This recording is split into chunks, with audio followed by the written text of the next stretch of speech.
ka, kamutrakos bala, o dili ko'y ulo. Binigyang diin ni Sheriff Anthony Martizano na wala siyang personal na interes at tanging tagapatupad lamang ng pinal na desisyon ng Korte Suprema sa naganap na demolisyon sa Barangay Lanao, Kidapawan City kahapon.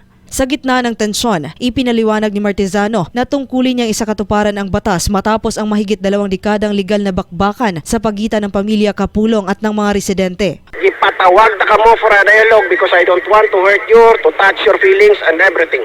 I want to do it in harmony. Bagamat handa ang kanyang grupo na ipatupad ang kautusan at all cost, pinili niya ang pakikipag-usap ng mahinahon at pagpapatupad ng maximum tolerance upang maiwasan ang anumang karahasan sa pagitan ng demolition team at ng mga mamamayan. Aniya, bilang sheriff ay hindi na niya saklaw na dinggin ang mga bagong reklamo o sentimento ng mga residente dahil ang kanyang papel ay siguruhing maibabalik ang pagmamay-ari ng lupa sa mga nanalong claimant. Kanahin yung mga allegation that is subject matter for the determination of the court. I'm not the one. Kung dili magpabor sa inyong korte, please accept what will be the decision of the court. Sir, wala. Asa mga papel na, sir. Nga na papel na. Ngayon sa? Nga tarong ng kaligar na Kamalo, mga kabayan na. ipakita ang titulo na ito. Buman na.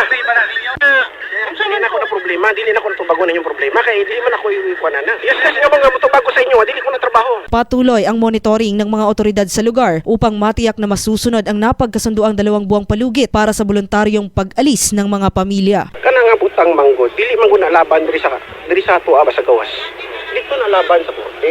Abot sa higit 100 ang mga demolition team kung saan naka-standby ang kwerpo ng PNP ng Kidapawan at karatig ng mga bayan at ilang mga ambulansya.